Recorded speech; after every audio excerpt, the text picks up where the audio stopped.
Hey guys. Hello. How are you all doing? I hope that you're all doing good tonight.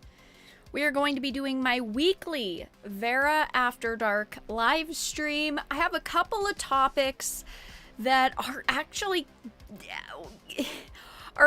kind of surprising to talk about, I'll be honest. We are hearing some rumors about Michael Keaton returning as Batman. Now, these rumors have been floating around for a while. It was confirmed that he is going to be coming back in the Flash movie, and we didn't know what type of part he was going to actually have in that movie. We didn't know also how much more he was going to be involved in films, the DCEU in general.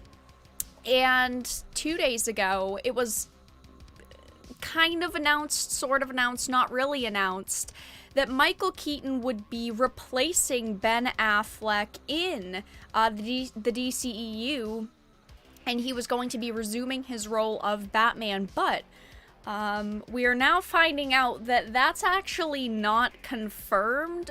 So I'm going to talk about the initial kind of rumors and the confirmation, we'll put it in quotes because it wasn't really a confirmation that was made yesterday or the day before. And then I'm going to talk about how it wasn't actually confirmed and it was just a huge misunderstanding, which I'll be kind of honest, I'm a little bit disappointed, but at the same time, I'm also kind of relieved. I definitely have some strong thoughts on Michael Keaton coming back into the fray of DC movies.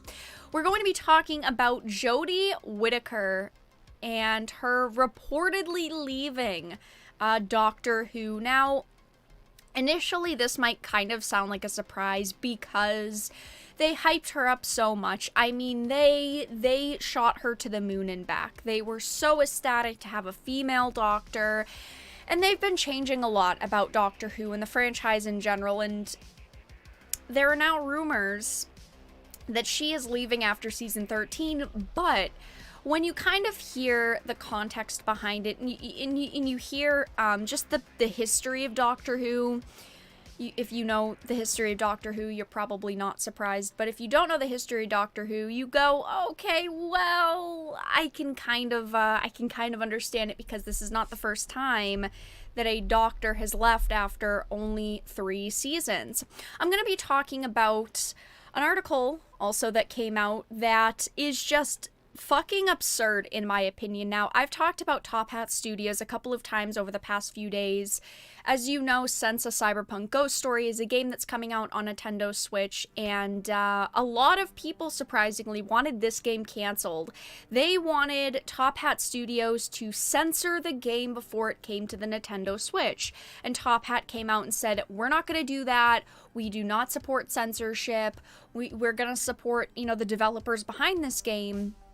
And now journalists are coming out and trying to spin the situation for something that it's not, attacking Top Hat, basically saying they think that Top Hat wasn't being harassed at all, that Top Hat wasn't being attacked by people on social media over this game. There are game journalists saying it was all made up for marketing, which is absolutely absurd in my opinion. We're gonna read that because it really pisses me off, because we know that journalists, the same journalists that are saying things like this, oh, is it viral marketing? Did they do this just to get attention on their game? Are also the same types of journalists who would defend people like Anita Sarkeesian blindly. If Anita Sarkeesian said, I got sent one, very mean message on social media, these are the types of journalists that would blow it up. But on the other hand, you have these journalists saying maybe, this studio is just making all of this up to get eyes on their game. And we're also going to be talking about Cyberpunk now. You guys know, Cyberpunk has been a very... how do I say this? Not perfect release. I've talked about it in a ton of videos, a couple of live streams. I also did play through the main storyline of the game. And now we're hearing that Cyberpunk will release cut content through DLC according to a brand new leak, and they're going to try to take a No Man's Sky approach to it. Now, I'd just like to say, I called it. I said previously, if CD Projekt Red wants Cyberpunk to succeed and for Cyberpunk to kind of survive in the next coming months, they've got to release content, they've got to release free content, and they have to release a lot of content. And it sounds like they are starting to kick it into high gear with what they want to do with DLC and just added content to it, and they want to take that No Man's Sky approach. So those are the topics that we're going to be discussing tonight. I think I'm going to start with Michael Keaton and Batman because that sounds fun. But hello everyone, how are you doing? I hope your night is going well. Welcome to the live stream. Hello. How is the volume? I think that the music volume's good. It shouldn't be too high. Hello, Wrath. I'll take any actor over Pattinson. See, I actually kind of disagree with you, Rod, because... So first of all, I just don't think that Robert Pattinson is a bad actor. Now, let me just give you my context behind that, because yes, I think that most people know Robert Pattinson for like Twilight, and I think that that was just a movie series that I feel like he really didn't excel in, and the writing was just not there. I mean, the books are different from the movies. I mean, I've watched them, I've read them. I think that the books are much better than the movies. But I just think that Robert Pattinson, while he did play the role okay, I felt like overall it just wasn't there script-wise, because they did make quite a few changes from the books. But I feel like most other things that Robert Pattinson's been in, he's been good in. I feel like before Twilight, when he was in Harry Potter, he was only, a small part of Harry Potter. He was only in, one movie as a Cedric Diggory, and he did good. He did good in that. But then if you look at his other movies after Twilight, if we look at something like The Lighthouse, that was a great movie. He did great in that. Tenet, again, he did really good in that. I feel like Robert Pattinson just has to be in a perfect role. And I think that he is a pretty good actor. I don't think that Robert Pattinson is the worst choice that you could make for an actor. I mean, he's not that bad. We've heard rumors that he's super difficult to deal with behind the scenes, though. So I'm only judging him based off of a consumer point of view and someone who's watching the movies that he's in. Believe me, I completely understand if studios don't want to work with him because he's a shitty actor behind the scenes. I cannot confirm or deny, but we've heard a lot of rumors that he's really bad behind the scenes. He's like very stuck up, very snobby, which sucks. Michael Keaton is the best Batman ever. No, he's not. Fight me. I mean, he's good. Not the best Batman ever, though. Guys, hot take. I really liked Ben Affleck as Batman. I'm not over it yet. I am not over Ben Affleck not wanting to be Batman anymore because he was good. I'm not over it. I'm not emotionally healed from that yet. And in the fact that we're probably not going to see him as Batman ever again. Besides, like, movies he's already done, like the Snyder Cut, and we're not going to talk about it. It's very depressing to me. Pattinson is a British actor, so he's pretty good at everything he was in. How does being a British actor make you good at everything that you're in? I mean, I don't think Robert Pattinson's the worst actor. He's definitely not the best. The books are different than the movies. Isn't that almost always the case? Yeah, it is almost always the case. That's very true. I feel like there are a lot of people, though, that kind of don't think that, or just kind of don't realize that sometimes series are very drastically different. I mean, let's even look at Harry Potter. I mean, while Harry Potter was pretty close to the source material, I feel, there were a lot of moments that were extremely different. than how they were in the movies versus the books. So yeah, thank you, Tony, for the $5 donation. Much appreciated. I feel like when it comes to something like I don't really want to sit here and debate something like Twilight, but I feel like the books were a lot better than the movies. I mean, I never like had a phase with Twilight, so maybe, you know, if you had a phase, you'd like the movies more. But I feel like the books were much better. And when it comes to Harry Potter, I think that, again, the books were much better than the movies. I don't know. Harry Potter is very hit or miss for me, though, because there were some of those movies that I thought were really good, and then I thought that there were a couple of those movies that were like, no thank you, I will pass. Goblet of Fire is the best Harry Potter movie, though. Best book, best movie, best of Harry Potter. He's not actually a useless little spoiled brat in it. He actually has to do something. Mainly because he'll die if he doesn't, but he actually does something. And they actually use magic. Like, I have never seen a franchise that is focused around magic where people don't use magic. There are scenes in the movies where instead of using a wand, they just, like, throw chairs at each other. We're not going to get into it. I could sit here for hours ranting about how bad moments are in Harry Potter. One thing that we're not going to talk about tonight, because I know that there are going to be people that are going to come in and ask, we are not going to be talking about Star Wars and the High Republic because, now listen, I'm going to take one for you guys. I am going to take one for the team. I am going to go out and waste my money on the first book. So, as a lot of you know, Star Wars The High Republic, that's what it's called, right? That released today. The first book launched today, and we've seen pictures and art and news about it and what their plans are for Star Wars. I'm gonna waste my $25 on that book, and I'm gonna read it. It's a double whammy because I'm also wasting my time. But I don't know yet if I'm going to do like a full video on it. Do you guys want to see that? Like if I read the book, I'm going to pick it up. So when I read the book, do you guys want me to do a video with like my thoughts on the whole book? Or do you just want to see a live stream with me talking about the book? Let me know. Because it's going to be one or the other. If I have to read it, you guys have to listen to my critique of it. Godspeed. It sounds really bad, and I'm gonna be honest, I didn't even know that it was launching today. That's how uninterested in it I was.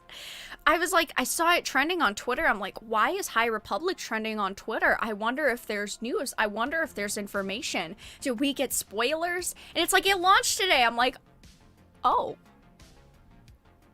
Wow, that's cool. It will be in the discount bins in a week. Who knows? Barry, you should read it in a live stream as an audiobook. Sometimes companies can be really finicky when it comes to book reading. Some books you can read online and there are no problems. Some books you can read the whole book in a YouTube video. And some books and some companies don't let you. They will copyright strike down it. They will take down your videos. It's very hit and miss. I don't know how Lucasfilms and I think it's who's published? Hold on. Star Wars The High. I want to say it's Penguin, but let me check. Book. I think it's Penguin Random House. Let me check. Just give me the stupid book. Just give me the stupid book. It doesn't say. Oh, interesting. Well, it doesn't say.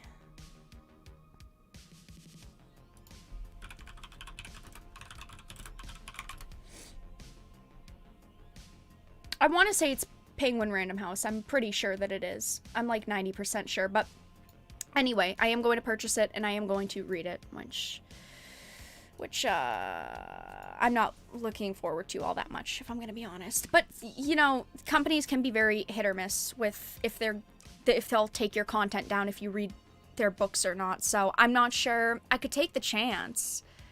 But all right, you guys, we're going to get started with the first topic. Now, when it comes to the DCEU, I cover a lot of the DCEU news because I'm personally a really big fan of DC. I've been interested in the DCEU, and I know that some of the movies have definitely been rough. They definitely haven't been amazing. But I think that overall the DCEU, for me, and in my opinion, has really come together. Now, there's been tons and tons of rumors of actors leaving projects, actors returning to projects, and one of the big conversations around the DCEU really has been Batman, because you can't have a DC universe without Batsy. Who's afraid of the big bad bat? He is amazing. We love the big bad bat. But Ben Affleck has had a lot of problems when it comes to on-set drama, off-set drama. He apparently really hasn't enjoyed being Batman, and there's been tons of rumors that he is not going to return. Now, we do know that he is supposed to be in some upcoming movies, obviously, like the Snyder Cut. He's going to be in the Flash movie, so he is going to be in a couple more projects. But we found out that Michael Keaton was returning as a version of the Batman in the Flash movie, because they're going with... We'll read it in a second. I don't need to explain it because we are going to read it. But basically, there's going to be multiple Batmans. It's rumored that there's going to be, you know, multiple Flashes, that they're going with a Flashpoint story.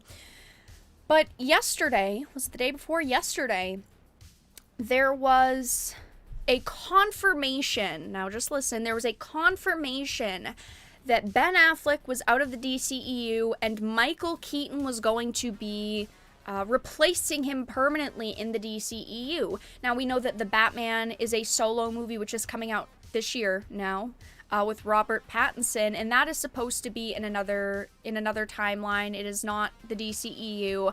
But apparently Michael Keaton was going to be replacing Ben Affleck as Batman. But now that confirmation has been unconfirmed.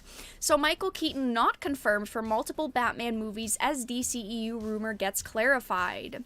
So social media erupted recently when there appeared to be a confirmation of sorts that Michael Keaton is the DCEU's new Batman, replacing Ben Affleck in one of the two splintering franchises.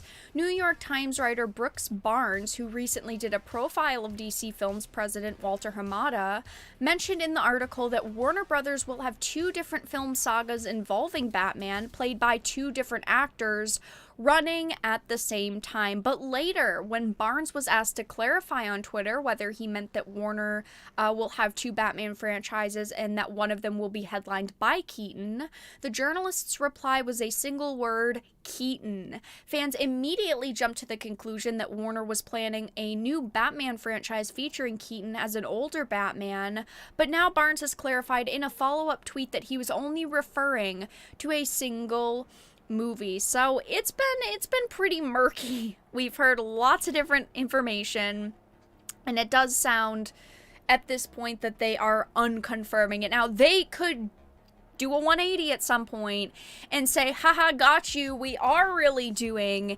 a Michael Keaton franchise in it. But we knew that there was at least going to be two Batman series going at once. We know that the Batman with Robert Pattinson is a single, at least right now, standalone movie. We don't know if they're gonna do a trilogy out of it or if they're gonna, you know, put other, you know, movies into that timeline and that universe and what they're doing with that. We really have no idea about that. But we knew that there's obviously this timeline going on with, you know, Ben Affleck as Batman and Gal Gadot as Wonder Woman and Henry Cavill as Superman.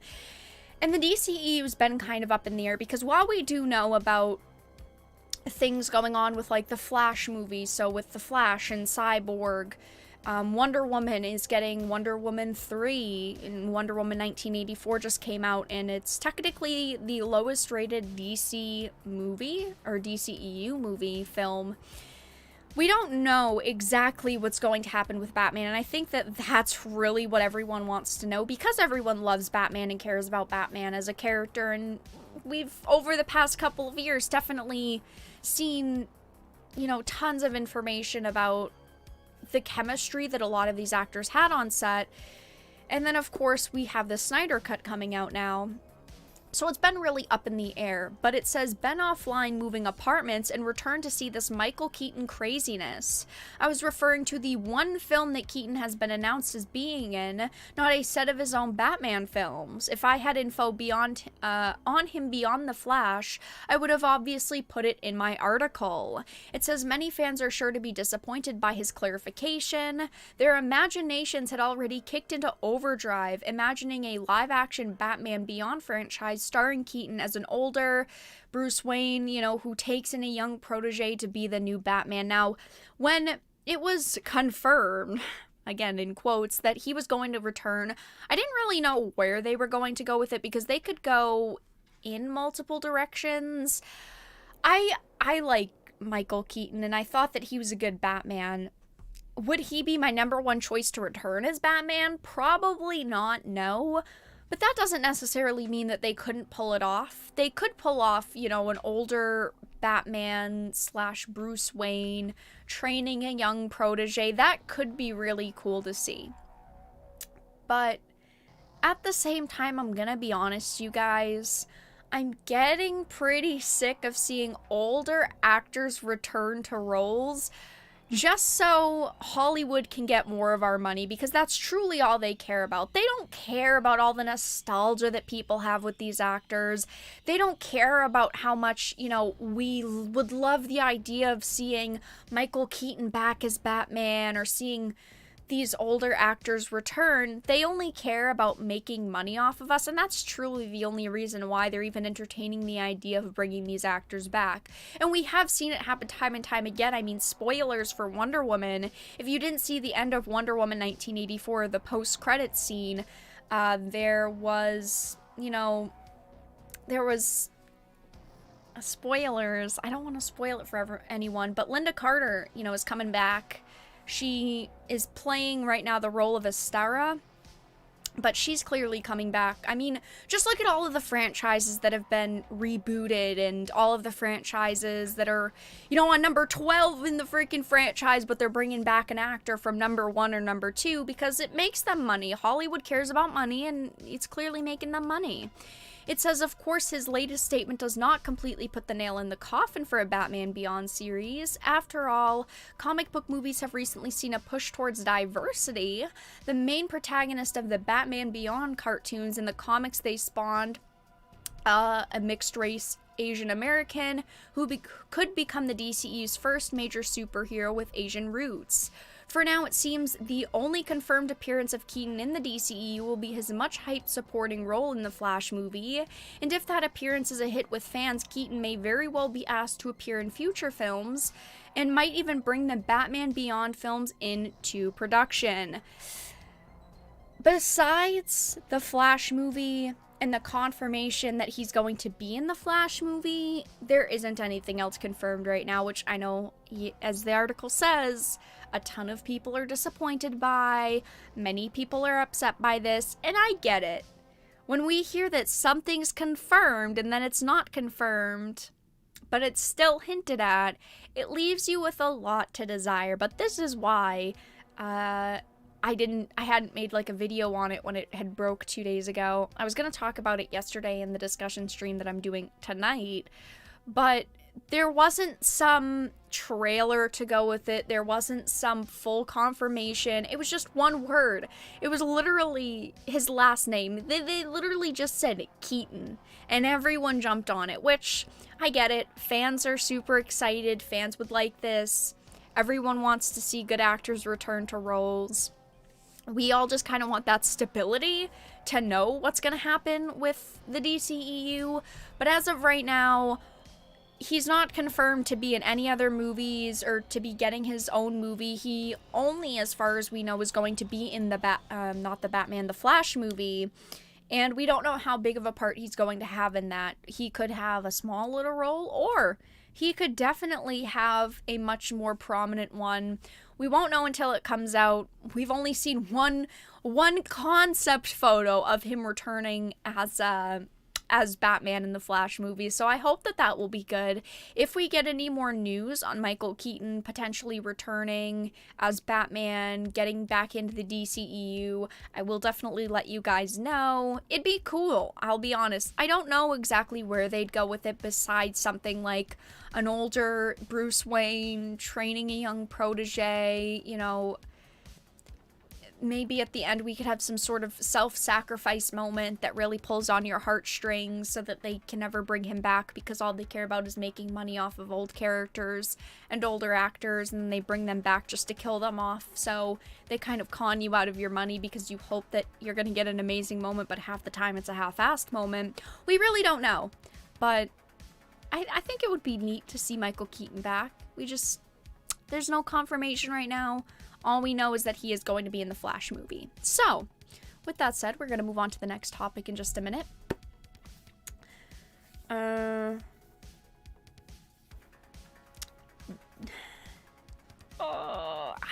don't know about that Face Thunder. Should Villeneuve direct Beyond? I don't know about that. Can we go back to when the only diversity that was important was diversity of powers? I think that, I say this all the time, I think that diversity is fine. It's the way that diversity is put into movies just to hopefully sell more tickets. That's the problem, is when it's not genuine diversity, it's forced diversity, and it's to say, hey, look at us, we can be diverse too, so that these companies in Hollywood hopes that they make more money. Much different chat group when Vera is playing versus when Vera is talking. I don't know. Is it really that big of a difference? I haven't noticed. I mean, I guess I do so many of both. It's hard to differentiate. Michael Keaton is old Batman. Phoenix, Joker kills him. Epic cameo moment. I don't think they'd do that. I mean, that would be nuts. But I don't think they'd do that. Prove me wrong, DC. Prove me wrong. I dare you. Suicide Squad was a 2-hour dick punch. Wonder Woman 1984 was terribly disappointing, but not as abysmal as Suicide Squad. You know, I did really think that Suicide Squad had some redeeming moments. I feel like Suicide Squad was worse, though. Wonder Woman 1984 had good moments as well. It just overall was a pretty bad product. Like I said in a video and in a live stream, I feel like Wonder Woman 1984 was a 5 out of 10. Which was kind of sad for me. Kind of sad. Because I like Gal Gadot as Wonder Woman. I think that she's a gorgeous actress. Super gorgeous. I think that she's super talented. I think that she plays Diana amazingly. Just the script wasn't there. The rating wasn't there. The only thing that saved Wonder Woman 1984 truly was the chemistry between the actors like Gal Gadot and Chris Pine.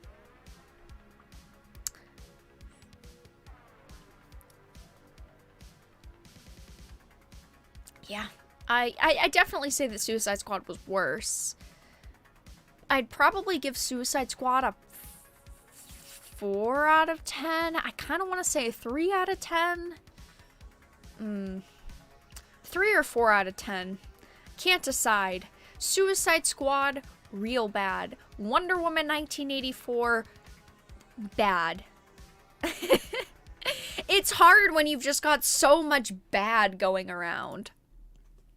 When there's just so much of it, it's too much to keep track of. So, with that being said, we are going to move on to the next topic of the night now.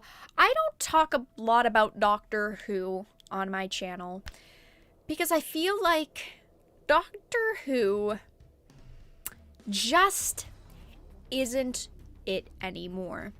Now, when Jodie Whittaker was announced to be the next Doctor, you know, when it was announced that she was joining the show and she was going to be the first female Doctor, I wasn't instantly someone who hated the idea. As you guys know, I'm a woman, so I'm fine with seeing female leads, and I like seeing strong female lead characters in shows and in movies, but it was very clear from the get-go that they didn't make Jodie Whittaker the Doctor,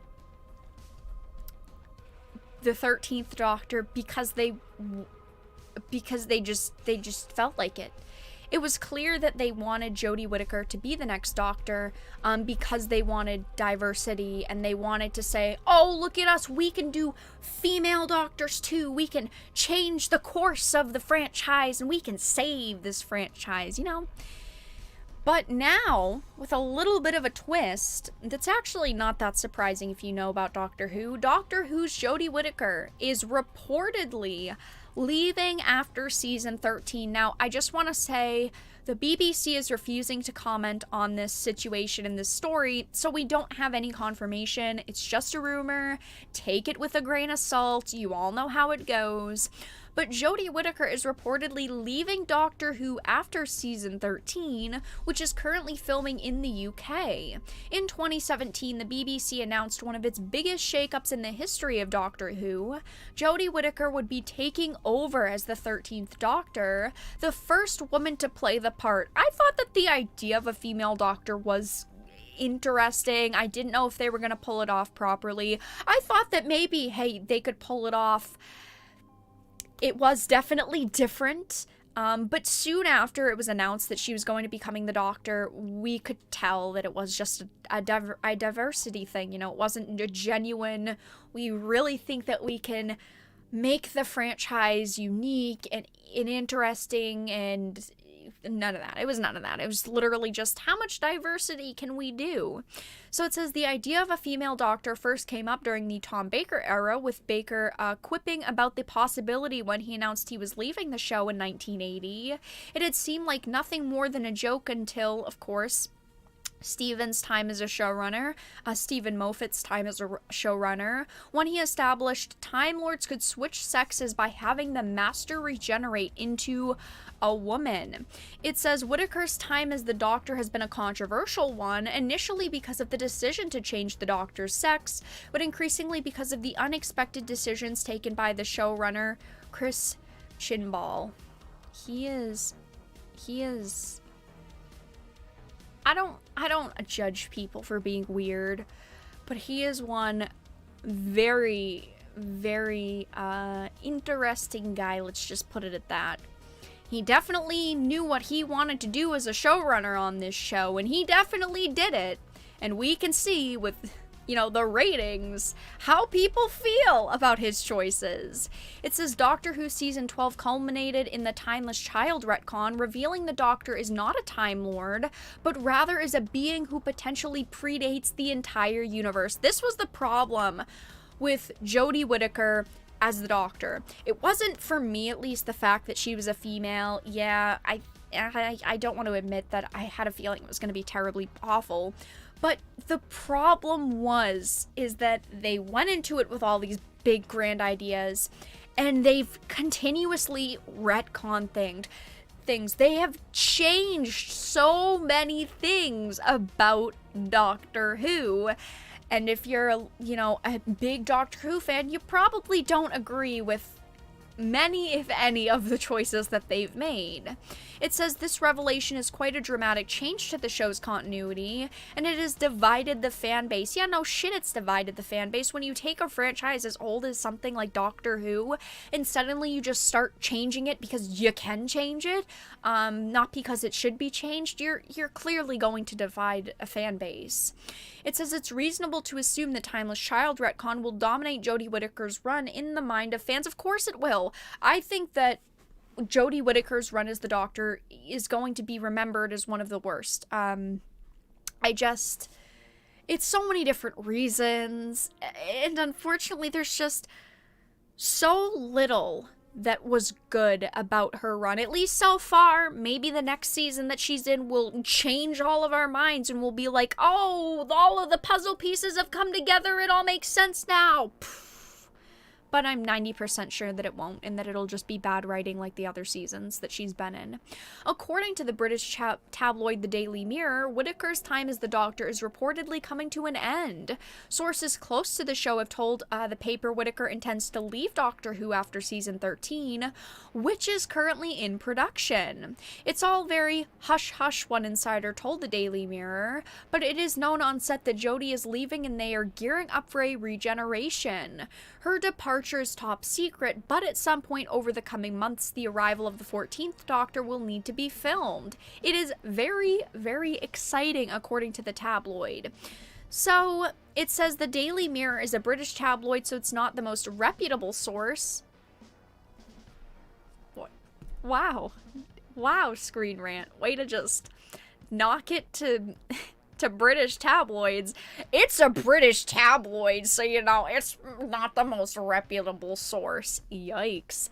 But it does have a history of Doctor Who scoops, and what's more, when contacted by Digital Spy, the BBC refused to comment, suggesting this report may well be accurate. I feel like that's the most damning thing here, and I'm obviously not saying I believe it 100%.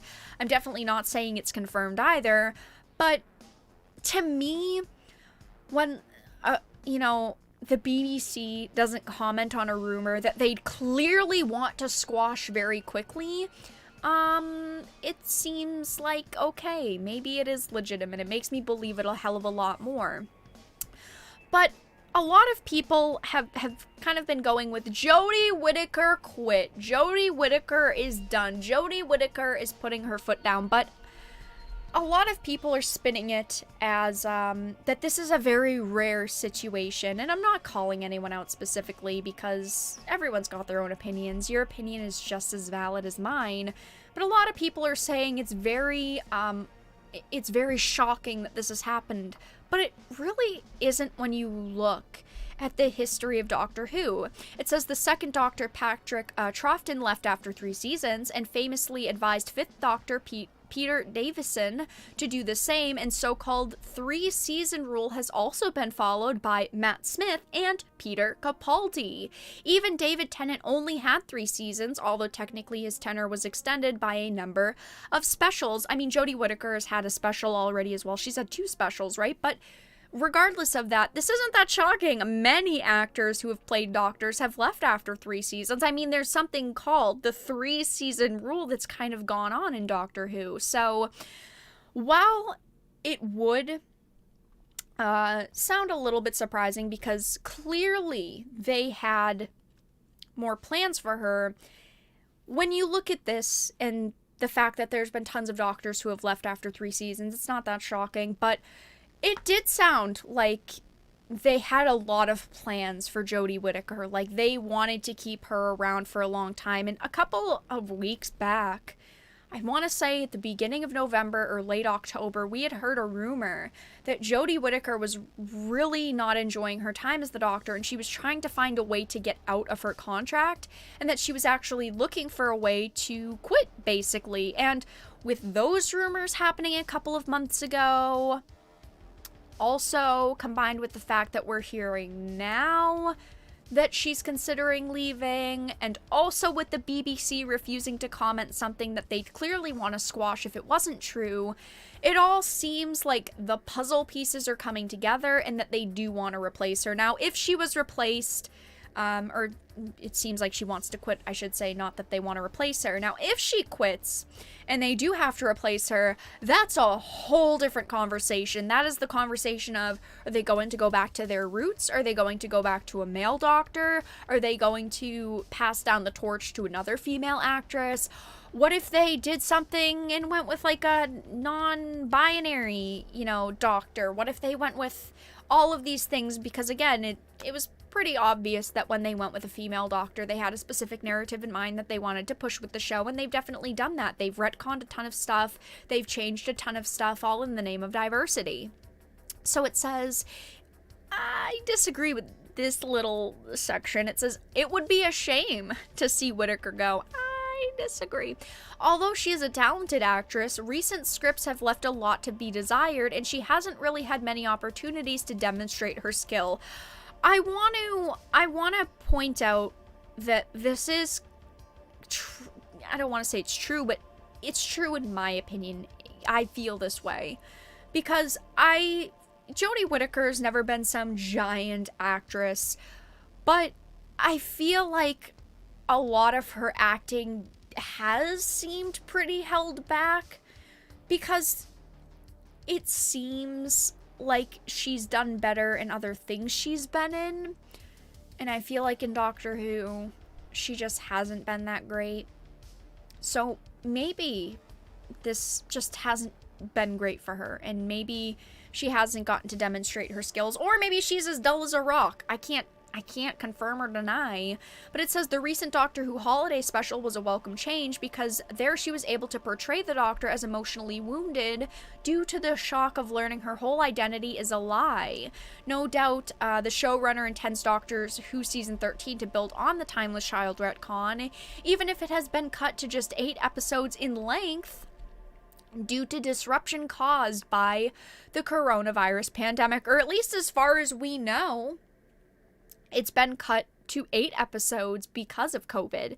Maybe they're using COVID as an excuse to cut it to 8 episodes instead of 10 or 12. Maybe let me put on my aluminum tinfoil cap real quick. Maybe they're using COVID as an excuse, saying, "Oh, it's only 8 episodes because of COVID, but she really is going to quit, and they know it, and they know they can only get her for so many episodes, so they have to change around all of their writing because she wants to leave." Okay, maybe that's a little tinfoil, but that's all the information that we have. Jodie Whittaker is reportedly leaving Doctor Who. Not confirmed. I wouldn't be that surprised. Like this article points out, and like I had said, there is something in Doctor Who that's happened a lot, and that's the 3-season rule. I mean, Patrick Troughton left after 3, Peter Davison did the same, Matt Smith, Peter Capaldi, David Tennant only had 3 seasons. I mean, there are tons of doctors that have only had 3 seasons, and Jodie Whittaker only having 3 seasons wouldn't really be that shocking. It's just, it's unfortunate that the past couple of years of Doctor Who have been pretty bad. I think that if you're a Doctor Who fan, you probably didn't like the directions that they went in. Let's put a little poll in chat. Put a 1 in chat if you liked what they did with Jodie Whittaker. 2 if you didn't like what they did with Jodie Whittaker. Or yeah, 2. We only need 2. 1 if you liked Jodie Whittaker's Doctor. 2 if you haven't enjoyed her Doctor yet. 1 or 2. 1, 2. 1, 2. 2, 1. 1, 2. I'd put a 2 because I don't think she's done good, and I think that with the writing, it's been bad. So I'm a put a 2. But I'm curious to see how many 1s we have, because I see lots of 2s and no 1s. I see lots of 2s. Oof. I doubt that there's a lot of people out there who truly enjoyed their retcons and their fucking changing of established characters and lore. Grim, you can only put 1, 2. 2, don't watch it. Hey, fair enough. I was gonna say 3 in case you had absolutely no interest in it, but I figured you guys would be fine with saying 2. Yeah, I don't see a single 1 in chat. Poor Doctor Who. 2 out of 10. Wow, not a shocker. Oh yeah, no, it's not a shocker. But all right, that's all that I really had to discuss when it came to Doctor Who. If there is any more information, I feel like I don't have to say this about topics, but if there's any more information in the future, I will definitely update you all in a live stream, in a video, on Discord, on Twitter, on social media, probably in a live stream. So if you enjoy these live streams, make sure to subscribe. Good time to self-shill. If you're enjoying the live stream, give it a like. We're at 57 likes. There's 80 of you here. Give the live stream a like. If you're enjoying, consider donating via Streamlabs for just $1. A notification will pop up. $20 or more, there's a special Geralt of Rivia notification that pops up. And make sure to join our Discord. All of the links are in the description. And follow me on social media. I put 2 squared. Oh, okay. You put a 2 and then a... Okay. You put a 2 and then a 2 squared. Wow, Grim. Way to break the rules. Way to push it to the limit. Yeah, there was absolutely no ones. That's depressing. That's depressing. Yeah. Two. Yeah, that's a lot of twos. If I wasn't so much of a fan growing up, I'd change my name.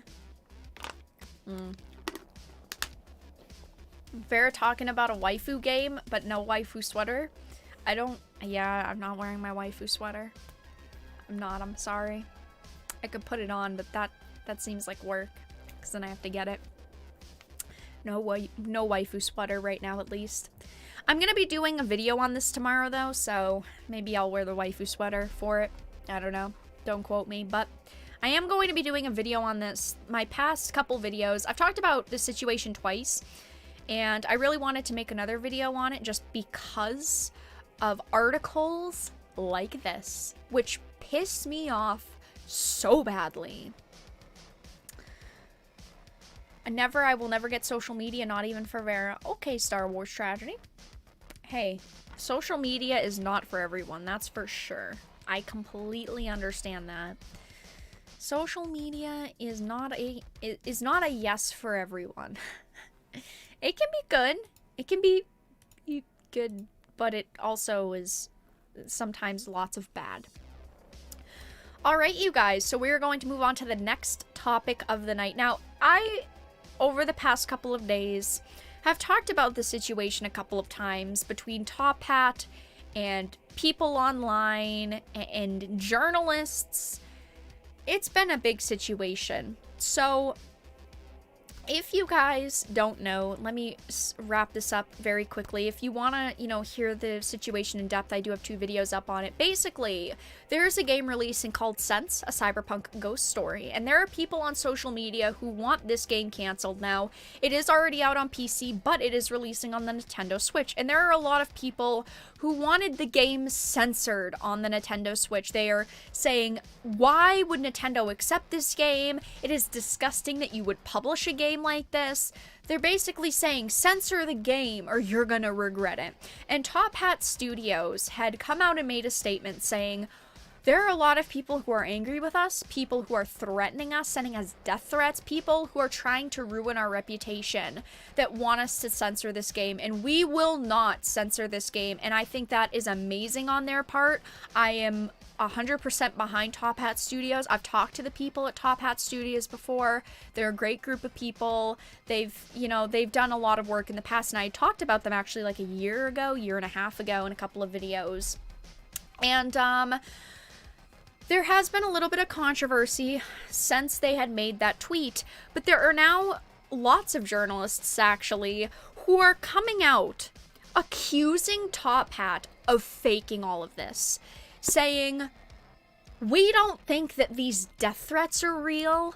We don't think that all of these people asking you to censor your game are real. We think that this is a marketing strategy by Top Hat, which is absolutely ridiculous. So I wanted to focus mainly on this article by The Gamer.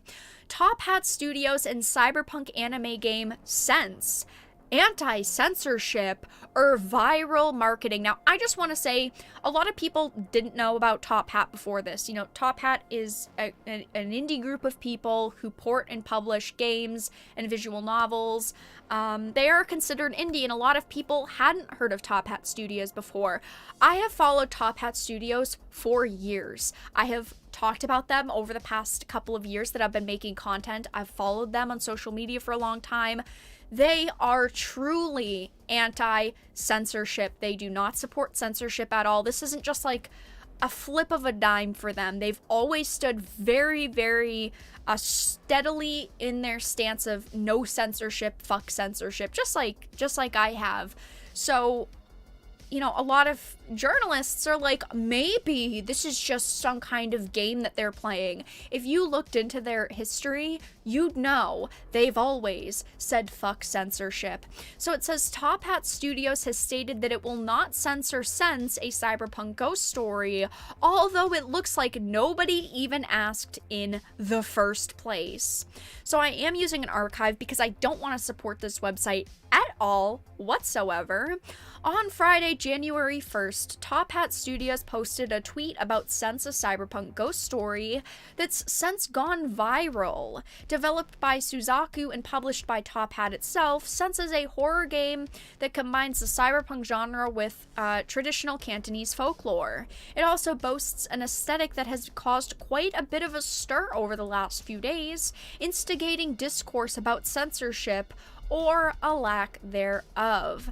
Essentially, Top Hat has suggested that it received a deluge of requests to censor Sense after it was revealed that it would be coming to the Nintendo Switch on January 7th. I have to click their social media real quick. No. Okay, I have to click it on a different tab. Essentially, yep, it says that they have suggested, that's the key word here, suggested that they received a ton of requests to censor Sense after it was revealed that it would be coming to the Switch. In response, Top Hat said that it will not censor the game because of self-centered crowds who care solely about grandstanding, and you can read the full statement below. It says, official statement regarding calls demanding censorship of Sense, a cyberpunk ghost story. I did already talk about this in a previous video. Their statement is pretty long, so I'm not going to fully read it here because it is in a previous video. Just go to the channel. You can totally listen to all of it.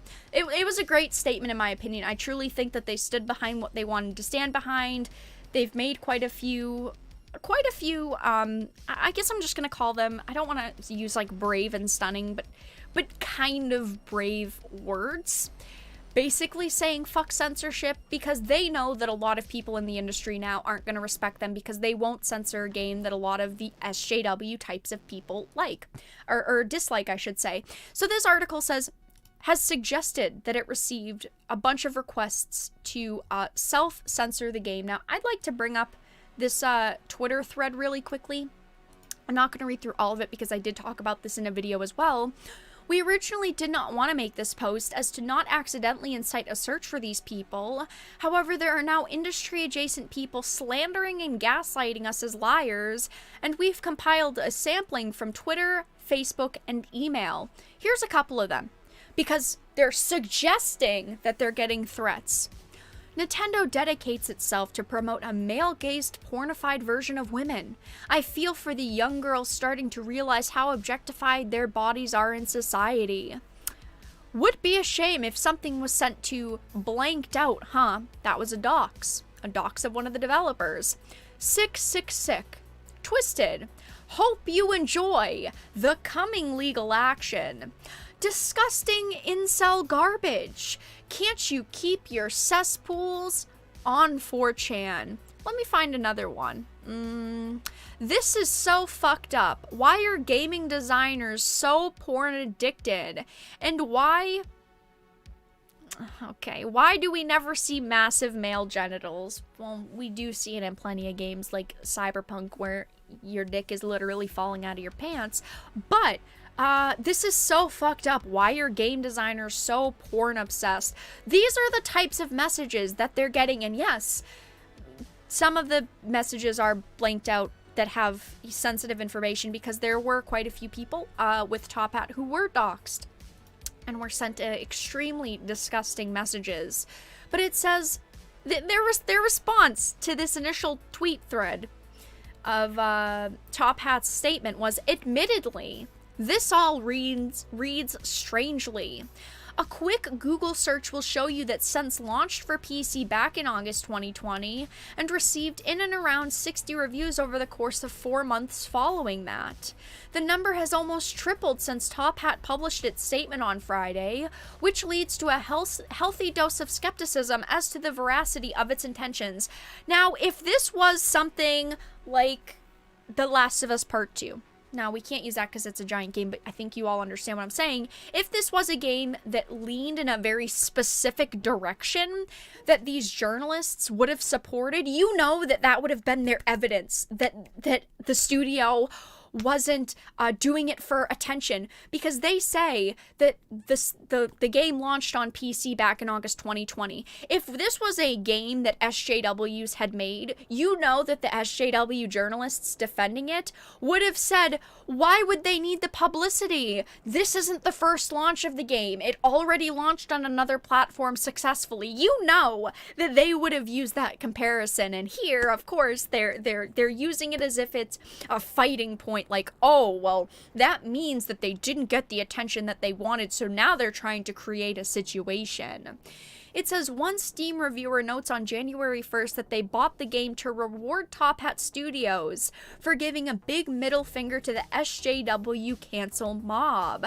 They had 0.4 hours logged at the time of review, and another reviewer admits that they would never have been given this game they would have never given this game a second look, if not for the stir on Twitter, but say that they appreciate that this developer had the balls to stand up to SJWs and tell them to shove off instead of cowering and kowtowing to the whims of the fickle and perpetually offended. So as you can see, this journalist is pretty bothered by the fact that people are saying screw SJWs, and they're making it a point to point that out here, because they're highlighting two messages that clearly say fuck SJWs.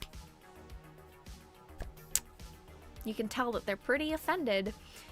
It says what's funny here is that a lot of people don't even appear to like the game. Prior to the controversy from this weekend, Sense maintained a relatively positive Steam rating with just a few negative reviews interspersed, throughout the overall amount. Now, however, reviews like this one are starting to creep in, which include sentiments like, I have very little intention of playing this game, it's just not my thing, and they basically attack consumers for wanting to support a company that's not going to censor something. If you want to purchase the game and never play it, that's your choice. If you want to purchase this game and put 500 hours into it, that's your choice. It is your choice as a consumer what you do with your money and who you support and who you don't. But for me, I want to support a company that stands up for what they believe in, who doesn't bow down to people who are angry. I think that, yeah, companies should definitely care about what consumers have to say, and if there's a big amount of consumers who don't like the game, yeah, they should listen to it, but that doesn't necessarily mean that they should change their product. I think that developers should have all of the freedoms that they want. They should be able to create what they want for who they want. And this game is properly rated. It's not like it's an unrated game releasing on, Steam or Nintendo. This is rated. There are people who are saying that this game has disgusting, pornographic content, illegal content, when this game was accepted by Steam, accepted by Nintendo, rated by the ESRB, rated in the PEGI system. There are people who are just trying to attack it because they're mad at it. And I just want to say, I've watched a lot of the playthrough, and I do plan to play it myself. I already have a copy of it pre-ordered. But there isn't really sexual content in the game. I've watched some of the gameplay from the Steam version that's already out, and I haven't gotten to play the game myself yet, but when you watch the game itself, besides the main characters having, big juicers, having big knockers, there's not like a huge amount of sexual content. It's not like Cyberpunk, at least from what I've seen so far, Cyberpunk 2077, where there's sex shops everywhere and there's sexual references everywhere, and you can romance everyone, and 11 minutes into the game you can have sex with a character. It's not like that. It's just characters that have big boobs. Big boobs exist in real life. I'm sorry for those of you in chat who might think that boobs are a myth. I'm sorry to ruin the Santa Claus effect for you. Boobs exist, and I think that game journalists, TM, need to realize that big boobs are a thing. Some ladies might not be so lucky, but they do exist.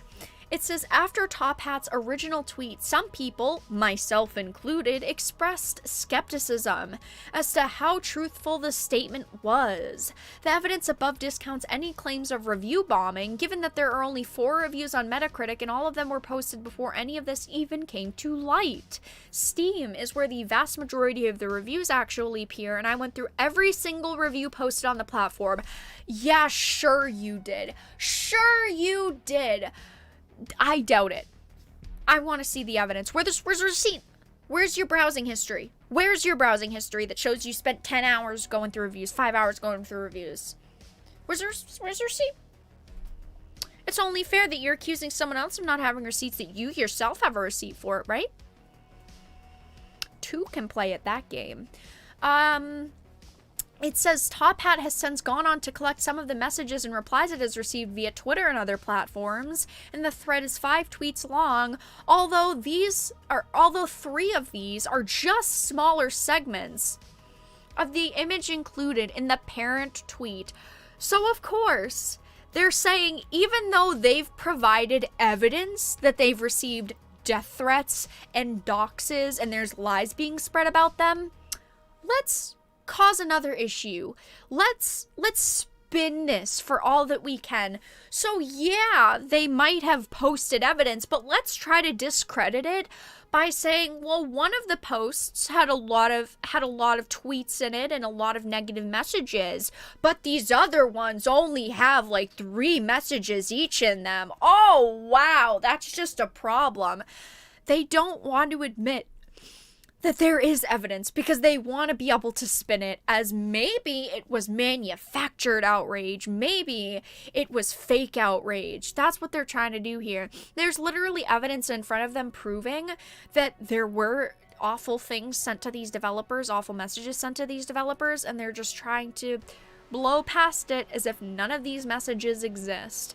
So it says the public tweets here are relatively tame for the most part.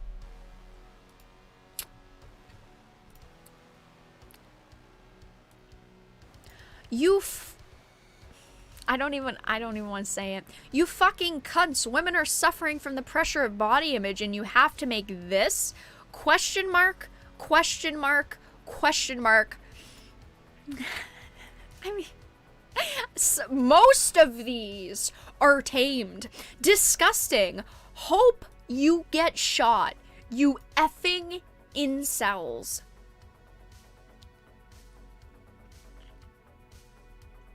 Most of them are tame. Most of them are tame, this writer says.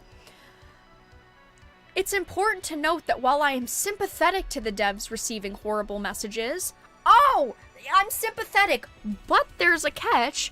The rest of Top Hat's statements provides no evidence for its claims. Did you not read the tweets? Did you not look at this evidence? Did you look at this and go, wow, I don't know how to read, and move forward? There's evidence right here of their claims. It says the biggest proof of this is that Sense had already gotten past its platform tests. There's no need to discuss censorship unless you want to trigger a marketing campaign. There is no pressure to change the game from anyone outside of a small demographic that won't play it anyway. So why amplify it and say the game will not be censored? We categorically refuse. Because people are asking them to censor it. People are saying we're going to contact Nintendo unless you censor it. Of course they deserve to be able to stand up for themselves and their product. And it ends with ultimately this reads as a call to arms. It's pandering to people who will do exactly what this article has highlighted, buy a game that they have zero to no interest in to support a self-righteous ideological cause. It's the end of this article that truly sums up how they feel. That doesn't exist outside of their own heads. Criticizing a game for its art style isn't censorship, it's criticism.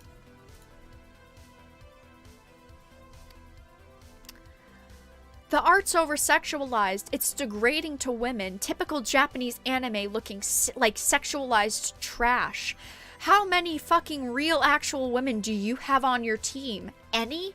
Even one? I'm not gonna read the rest because it's very offensive, but the point is that that's not criticism. Criticism would be, I really don't like the art style of this game. I think that it looks really trashy, really poor. I think that this game is low effort. I think that, holy shit, that was a loud Windows. F to the headphone wearers. Those type of things are criticism. I don't like your game. I think it looks like garbage. I think it plays like garbage. I think that it's too short. I think the story's bad. That's criticism. Not attacking people, doxing people, sending them death threats. And the fact that a journalist like this is trying to defend the actions of these people is absolutely disgusting. But that's all that I had to discuss with that topic. I will have a video up on it tomorrow. So if you want to see that video, it will be up 10 a.m. Eastern, so make sure to stop by for that video. And we're gonna move on to the last topic of the night. Vera's mad? Of course I'm mad. They're trying to defend death threats. When people like Anita Sarkeesian and let's look at the actress from The Last of Us Part 2, Laura Bailey, got death threats, they didn't show any screenshots. And a lot of us, even I believe them, because, you know, things like death threats aren't something to joke about. And, you know, Laura Bailey did end up sharing a screenshot or two of messages that she had gotten. But the point is that when people like that initially come out and make statements and say, I was sent a death threat, how could people do this? There are people like these journalists who will instantly take their word and defend them. But there is a group of developers literally showing evidence and showing messages, disgusting messages sent to them. And there's people like this who try to defend it, who try to say, well, maybe it's fake. Maybe it's all not real. Maybe it's just for publicity. It's just, you guys know. It's dumb. It's very dumb. It's very dumb. Yeah. I'm buying this game on payday. Hell yeah. I mean, if you guys don't want to buy it, I'm not telling you to buy it. Don't buy it if you don't want to buy it. But I support Top Hat. I support the developers behind this game. And this was a game I already had my eyes on for a couple of months, so yeah. Vera, are you gonna play Call of Duty later? Not tonight. Not tonight. I don't know when my next Call of Duty stream will be. Maybe Friday I'll play some Call of Duty. Not confirmed. Could be fake news. Don't death threat me, please. Yeah, it's not funny. Death threats aren't funny, and they do need to be taken seriously. And I think that Top Hat coming out and sharing some of those messages, isn't like a PR move. It's not like they just showed one. It's not like they took a single message and shared it. They shared like 50, 40 different messages sent to them. Yeah, big double standards. Okay, you guys, so the last topic of the night is a pretty quick topic. It's about Cyberpunk. Now, I've talked about Cyberpunk 2077 a lot on the channel. I've played through the main storyline of the game. Maybe one day in the future, I'll start a second playthrough and do side quests. But we knew that they were going to have to do something. CD Projekt Red was going to have to do something with this game pretty quickly, and they were going to have to go big or go home. And now, Cyberpunk 2077 will release cut content through DLC, according to leaks. Now, again, it's just a leak.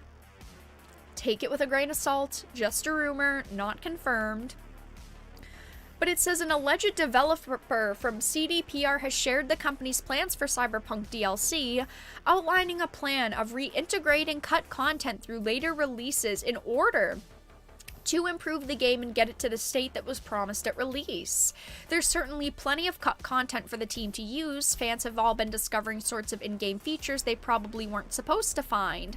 For instance, last week a fan discovered evidence of an unused monorail system, suggesting a whole new method of fast traveling around Night City which never got used in the finished game. This actually does sound kind of cool, like having a monorail system in the game, just because the game is so giant. It says this alleged plan would be a solid one because unfinished is arguably one of the kinder words that could be applied to Cyberpunk 2077.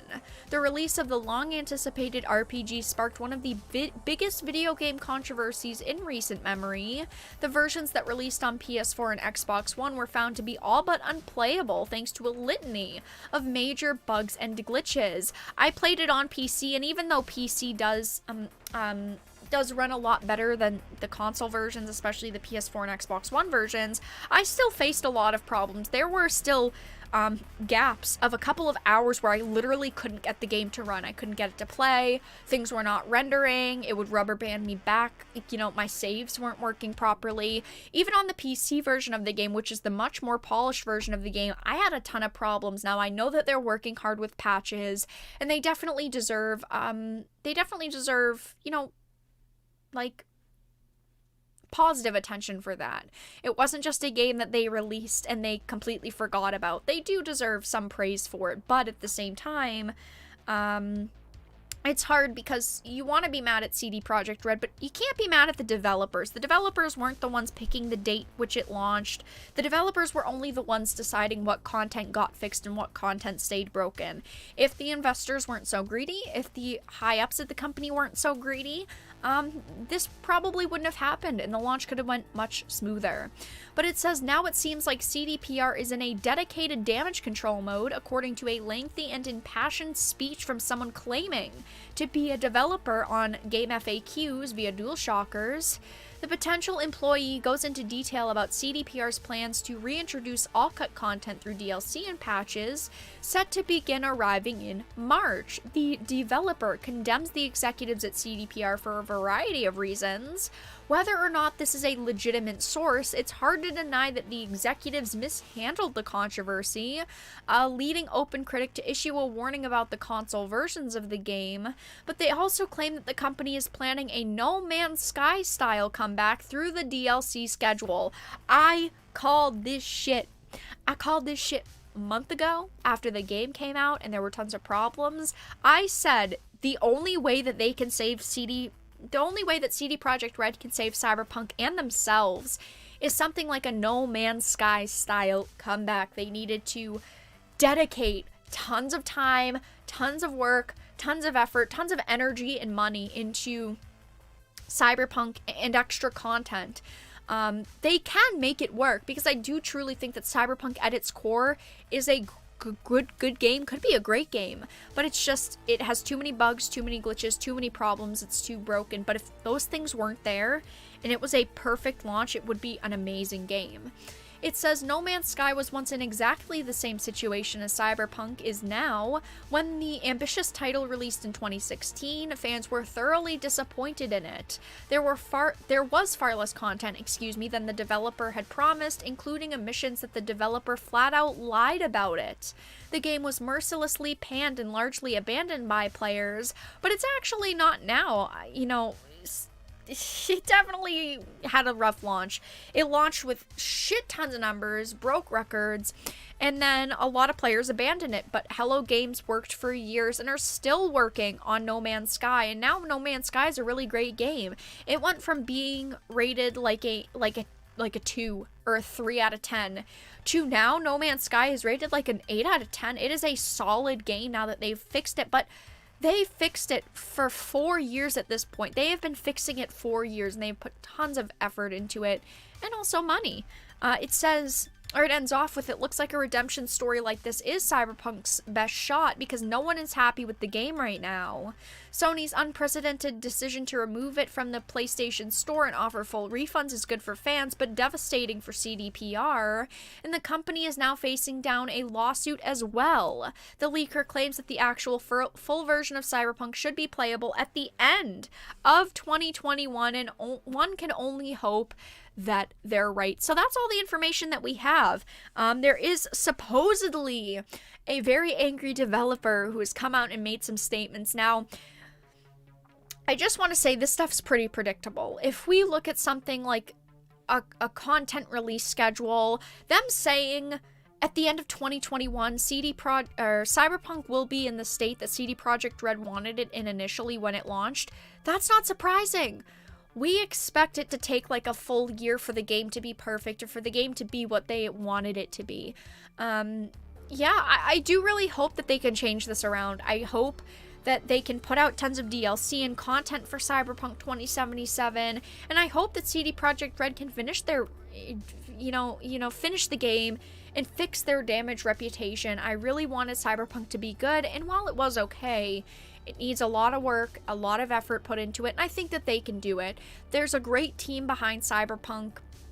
It's just unfortunate that they really, that the executives really wanted to rush out the game in time for the new console launches, and also the holidays was a big aspect in this, and also COVID as well. But those are just the rumors that we're hearing right now. Apparently, according to a leak, Cyberpunk will release cut content through DLC.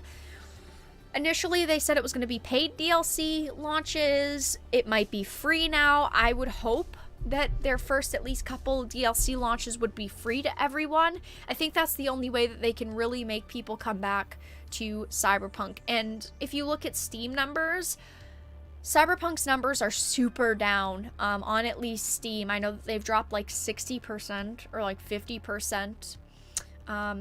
So yeah, that's all that I really had to discuss for Cyberpunk. And in the live stream, guys, we talked about Cyberpunk's DLC situation. We talked about Top Hat and Cyberpunk anime game sense, anti-censorship, or viral marketing, which I will be doing a video on that tomorrow. The video will be up at 10 a.m. Eastern. I talked about Doctor Who, Jodie Whittaker reportedly leaving after season 13, and Michael Keaton not being confirmed for multiple Batman movies as DCEU rumors get clarified. HyperX has just donated $25. Hey, thank you for the $25 donation. Appreciate it. DLC donation fund. Vera After Dark DLC donation fund. I got no content to release. Sorry. You got all the base content. You already got it. Thank you for the donation. Appreciated. Before we end the stream, though, guys, if you have any questions or topics you'd like me to discuss, please feel free to put them into the chat now. I would be happy to answer them. And if you were just here for the topics and the content, thank you for stopping by. I do really appreciate it. If I haven't seen you since before the holidays, I hope your holidays went well. Now that all of them are done and 2021 is here. Another year already, guys. How do you all feel about that? I think a lot of you are feeling optimistic about this year. I've heard a lot of you guys hope that the year turns out good. I hope it turns out good as well. How do you donate? If you want to donate and have a notification pop up, click the Streamlabs link. You can donate via Streamlabs for $1, over $1. A notification will pop up, and $20 or more, a special Geralt notification pops up, as you guys have seen. You can donate via PayPal directly as well if you want, or if you want to support long term, you can become a Dark Titan via Patreon for just $1 a month.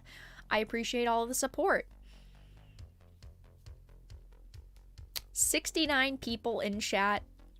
Hey, right now it says 72 for me, but a couple of you guys said 69 people in chat. 83 likes. If you're here and you haven't liked the live stream yet, like the live stream. Just like it. Give it a like. Smash the like. Touch the like button. Like the stream. Give it a like. If you like it, like it. And if you don't like it, well, like it. Give it a like. Okay. Not holding my breath. Hey. It says 69 viewers now. I have hope for 2021. I mean, 2020 for me wasn't the worst year. It wasn't the best, but it wasn't the worst. So I hope that 2021 will be good as well. Here's to good game launches. Hallelujah. Praise the video game gods. Vera, are you planning to watch WandaVision next week? Oh, that's a little bit of a situation. I'll just mention it really quickly. There's actually, so one of the showrunners for WandaVision said that they have to race to the finish line to finish the post-production on WandaVision. They don't know if it's going to be done next week. They are in post-production still. The show isn't even done. They said it is going to be a race to the finish line to get it to launch next week. So we're going to see if WandaVision will even launch next week. But if it does, which they're still saying it will, I definitely will be watching WandaVision.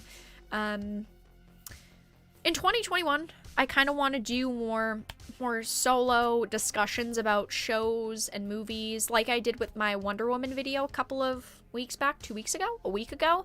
I did a dedicated video on Wonder Woman 1984. I want to start doing more videos like that where I talk about the review score, my thoughts on, moments in the shows and movies. So yeah, I will definitely be watching WandaVision. I'm curious to see what they're going to do with it, because I've always really liked both of the characters. I think that both the characters are really good together. The way that they've put them in the MCU together has been really phenomenal.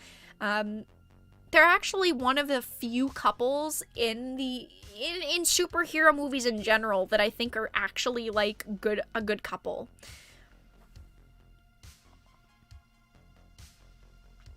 Batman sucks. Wow. How could you? How could you say that? Hadn't heard about that. I hope it releases next Friday as scheduled. Let me see if I can find the article really. WandaVision Race to the Finish Line. Yeah, okay. Here, I'll show it to you guys really quickly. I'll show it to you really quickly before we leave. Before stream ends. Ah, shut the... shut up! Shut up! Shut up! Jesus. Oh, praise the Lord. WandaVision director says they are in a mad sprint to finish series before premiere. How can your show not be done yet? The MCU will finally return this month with the launch of WandaVision on Disney Plus and will be the first entry in over a year. But it says, because of the major setbacks caused by the COVID pandemic and subsequent filming shutdowns, it sounds like their work will come down to the wire. The director opened up about the series' production during an interview. The director revealed that the entire team felt like they were in a rush to meet the release date. We wrapped with very little time before the show has to air, so it's going to be a mad sprint to the finish line, even more so than any Marvel films have had. The fact that we did have that post process in the middle allowed us to finish up quicker than maybe we would have if we just shot straight through and then just started post. So yeah, they're worried that it's not even going to be out next week. There's your DLC content. I just gave you guys DLC content before we ended the stream. But yeah, they're in a mad sprint to finish the series before the premiere. Hopefully it will still launch next week, and if it does launch next week, yeah, I'll be doing a live stream, probably talking about it, and then I'll probably end up doing a video on it. AP, love the content. Thank you. Much appreciated. Donate says something went wrong. Oh, interesting. Are you trying to donate through PayPal directly or Streamlabs? I don't know why. A couple people have donated tonight, so I'm not sure. Guys, we're at 91 likes on the stream. Like the stream. I want to get to 100 likes before I end the live stream. Did you plan to gloss over the Snyder Cut? I'll watch the Snyder Cut when it comes out. Hey, thank you, Shiori, for the $5 donation. Much appreciated. Thank you for the $5. Thank you, thank you. Last donation of the evening. It worked! Huzzah, it did. When is the Snyder Cut out, Vera? I'll find you the official release date. Snyder Cut release date. March... there's not an official. It's just March 2021. I thought that it had like a specific day, like the 3rd or the 4th. It's just March 2021. When it comes out, I'll definitely be watching it. Live stream on it, video on it, talking about it. I'll definitely watch your WandaVision watch stream. Yeah, I'll probably, after I watch it, I'll probably talk about it and then do a dedicated video on it. Kind of like I did the Wonder Woman video. If you guys haven't seen the Wonder Woman video yet, go and check it out. I posted it last week, right after I saw Wonder Woman. But, yeah. Probably I'll start doing more videos like that, where I talk about my overall thoughts on the movie, look at some of the reviews, say if I agree or disagree.